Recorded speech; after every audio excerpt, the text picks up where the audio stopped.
Times news channel देखे आप सभी दर्शकों का बहुत बहुत स्वागत है। मैं हूं रमनदीप कौर। इस वक्त की बड़ी खबर आ रही है प्रयागराज से। क्या है पूरा मामला, देखने के लिए बने रहिए हमारे साथ। संगम नगरी प्रयागराज में निकाय चुनाव की तैयारी को लेकर जहां प्रशासन पूरी तरह से जुट गया है, वहीं जिला अधिकारी, निर्वाचन अधिकारी व मुख्य विकास अधिकारी गौरव कुमार ने बिशप जॉनसन स्कूल में मतदान कार्मिकों के चल रहे प्रशिक्षण का निरीक्षण किया। जिलाधिकारी निर्वाचन अधिकारी संजय खत्री ने नगरीय निकाय सामान्य निर्वाचन 2023 के दृष्टिगत बिशप जॉनसन स्कूल पहुंचकर मतदान कार्मिकों के चल रहे प्रशिक्षण कार्यक्रम का निरीक्षण किया। उन्होंने मतदान कार्मिकों की उपस्थिति तथा मास्टर ट्रेनरों द्वारा कराए जा रहे प्रशिक्षण की ईवीएम मशीन चलवाकर निरीक्षण किया। साथ ही वहां पर बैलेट पेपर से दी जा रही ट्रेनिंग का भी ट्रेनरों के निर्देशित किया गया कि सभी को सही से जानकारी रहे। मतदान कार्मिकों को 100% वहां पर उपस्थिति रही। ऐसे में क्या कुछ कहना था सेक्टर मजिस्ट्रेटों का, आइए दिखाते हैं। बैलेट पेपर पे जो करवाया जाएगा मतदान, उसके लिए प्रशिक्षण मेरी लोकल विद्यालय में स्कूल एंड कॉलेज में दिया जा रहा है, और ईवीएम के लिए प्रशिक्षण bishop Johnson girls school and college में दिया जा रहा है। किस तरह की व्यवस्थाएं हैं? अति उत्तम, बहुत ही अच्छा है, और पहले से भी व्यवस्थाएं बहुत दुरुस्त रखी गई हैं, और 2 दिन जो प्रशिक्षण अभी हुए हैं, कल हुआ आज हुआ, उनकी भी व्यवस्थाएं बहुत उत्तम। अधिकारियों के क्या मूवमेंट्स हैं? अधिकारियों के क्या मूवमेंट्स हैं यहाँ पर? बहुत मतलब बहुत ही हर अधिकारी सर्वोत्तम व्यवस्था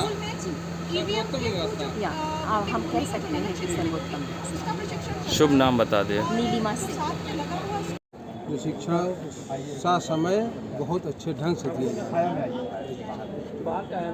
किस तरह की व्यवस्थाएं हैं? बहुत अच्छी व्यवस्था सारी, और अधिकारी वगैरह हमेशा राउंड पे लग रहे हैं, आ रहे हैं। डीएम साहब भी हैं, सीडीओ साहब भी 2 बार आ चुके हैं। तो यहाँ पर सब निरीक्षण कर रहे हैं, और सब लोग अच्छे ढंग से अपने कार्य को कर रहे हैं। ईवीएम को लेकर यहाँ तैयार? ईवीएम को लेकर प्रशिक्षण सारे कमरों में लगभग बिशप जॉनसन के 1 नंबर से और 24 नंबर कमरे तक में, 1 नंबर से 24 नंबर कमरे तक में प्रशिक्षण दिया जा रहा है। परिचय बता दीजिए। आशुतोष शुक्ला। संगम नगरी प्रयागराज, जहां आज मन की बात का 7वां संस्करण आज जहां लोगों ने सुना, तो ऐसे में झूसी स्थित एक कॉलेज में जहां बीजेपी के पूर्व स्वास्थ्य मंत्री व शहर पश्चिमी के विधायक सिद्धार्थ नाथ सिंह भी पहुंचे थे, जिन्होंने पीएम मोदी के मन की बात सुनी, और साथ ही उन्होंने मन की बात सुनने के बाद पीएम मोदी के मन की बातों की सराहना की।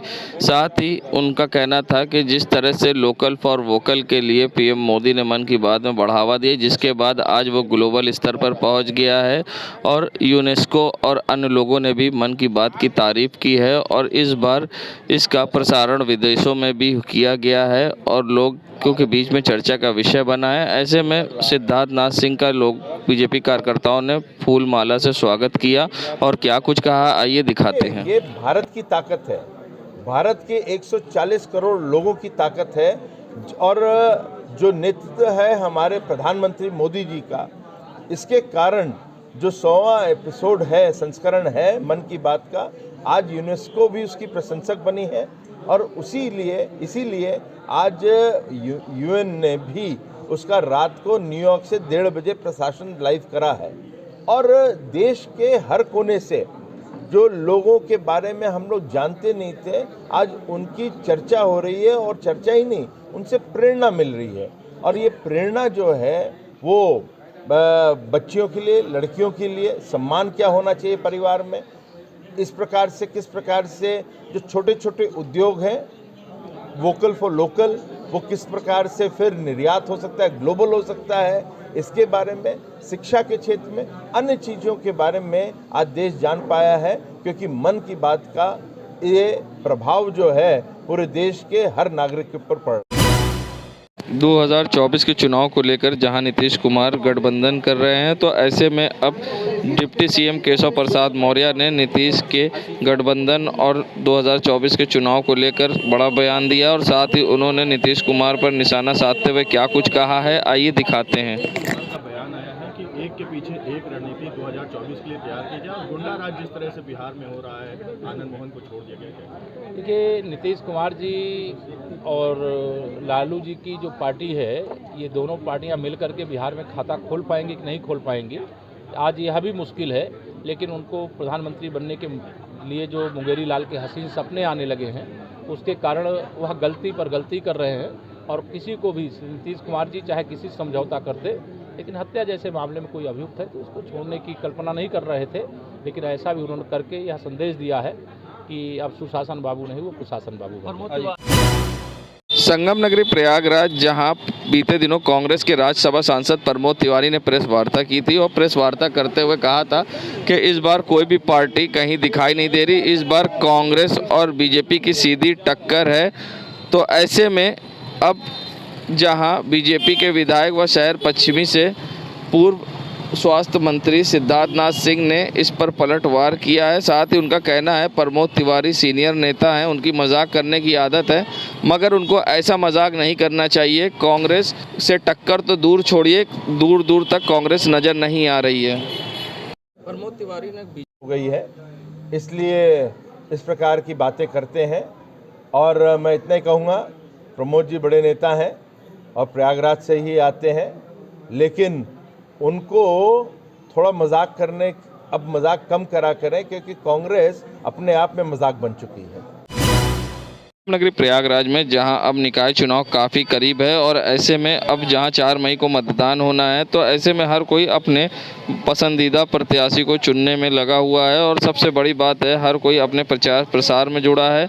जब बात की गई प्रयागराज की जनता से कि इस बार वे किन मुद्दों पर वोट करेंगे और किस तरह की अपनी समस्याओं को दूर करेंगे, तो कहीं ना कहीं लोगों में एक अजीब सवाल था। ज़्यादातर लोगों ने अपने क्षेत्र के विकास की बात कही और जो उनकी समस्या दूर करे उनकी इस बार वो वोट करेंगे। और क्या कुछ कहना है, आइए दिखाते हैं आपको।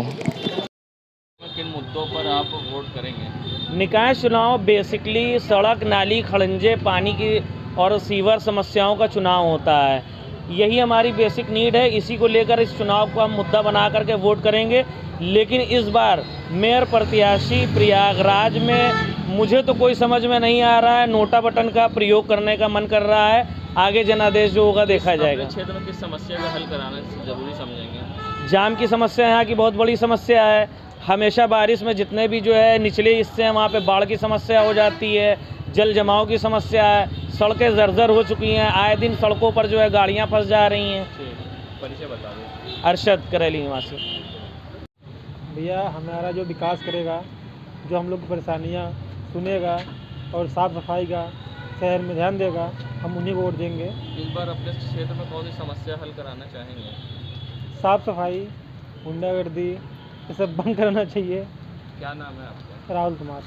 इस समस्या को लेकर आप इस बार वोट करेंगे, क्या मुद्दों पे? जो हमारी परेशानियों को दूर करेगा उसी को देंगे वोट। आपने क्षेत्र में किस समस्या को दूर कराना चाहेंगे इस बार? जैसे साफ़ सफाई हुआ, इन मुद्दों को। हाँ। क्या नाम है आपका? मुकेश कुमार हमारे। प्रबुद्ध जन संवाद कार्यक्रम में पहुंचे डिप्टी सीएम केशव प्रसाद मौर्य ने जहां कांग्रेस के बयान पर पलटवार किया है। पीएम मोदी ने दावा किया था कि कांग्रेस ने उन्हें 91 बार अपशब्द कहे और हर बार उन्हें किए की सज़ा मिली है। तो वहीं जिस पर अब कांग्रेस के नेता जयराम रमेश ने कहा था कि ये सब नाटक है और कर्नाटक के लिए कुछ नहीं है पीएम, तो ऐसे में डिप्टी सीएम केशव प्रसाद मौर्य ने कांग्रेस पर अब पलटवार किया है और साथ ही उन्होंने पीएम मोदी के ऊपर दिए गए बयान की निंदा की है। और क्या कुछ कहा है, आइए दिखाते हैं आपको। जयराम रमेश ने पीएम मोदी के बयान को, जो पीएम मोदी जी ने कहा था कि 91वें बार गाली दी है कांग्रेस ने, फिर भी उसका हाल खराब हुआ है, इसको नाटक बताया और कर्नाटक के लिए कुछ नहीं बताया। इस पर देखिए, कांग्रेस लगातार चुनाव हार रही है, उसको कर्नाटक में थोड़ी बहुत उम्मीद थी, वहाँ की जनता ने भी उस उम्मीद पर पानी फेर दिया है, बौखलाए हुए हैं, प्रधानमंत्री जी के प्रति मर्यादाहीन शब्दों का प्रयोग करते हैं, जिसे वह समझते हैं कि वह प्रधानमंत्री जी का अपमान कर रहे हैं। उस प्रकार की अपमानजनक भाषा को पूरा देश समझता है कि वो पूरे देश का अपमान कर रहे हैं। राजनीति में रहने वालों को राजनीतिक तरीके से विरोध करना चाहिए, किसी को अपशब्द प्रयोग करने की छूट नहीं दी जा सकती।